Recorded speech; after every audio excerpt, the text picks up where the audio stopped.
দেখো বন্ধুরা, তোমাদের তো আগেই বলেছি আমি তারাপীঠ গেছিলাম কালকে, আর ওখান থেকে একেবারে আমি আজকে বর্ধমান নেমেছিলাম। তোমাদের তো দেখিয়েছি বর্ধমান নেমেছি। আর বর্ধমান নামার একটাই কারণ ছিল, আমার এক মাসি খুবই অসুস্থ ছিল, আর তোমরা তো জানোই আমি কাজ করি, মানে ওই জন্য ছুটি পাই না।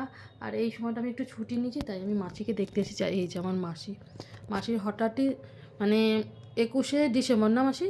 21শে ডিসেম্বর হয়েছে হঠাৎ একটা। ও, তা 20 ডিসেম্বর আমার মা এসে দেখো, আমার মা জার্নিং করেও শরীরটা খারাপ করেছে, এই জন্য শুয়ে রয়েছে। মানে 20 ডিসেম্বর মাসির হঠাৎ হার্ট অ্যাটাক হয়েছে। তা ওই সময় মাসি নার্সিংহোমেও ভর্তি ছিল। আমি এই মাসিদের কাছেই মানুষ, আমি বর্ধমানের মানুষ দিদা মাসিদের কাছে। তা এখন মানে আমার তো এখন জানোই কাজ করি দেখে আসার একদম টাইম হয় না, তাই একটু ছুটি পেয়েছি। তাই আমি মায়ের ওখানেও পুজো দিয়ে একেবারে আমার মাসির কাছে চলে এসেছি দেখতে। মাসিকে দেখে আবার আমি কালকে বাড়ি চলে যাব। পরশুদিন থেকে আবার আমার কাজ শুরু হয়ে যাবে। আর মাসির বাড়িতে এসে তোমাদের তো আগেই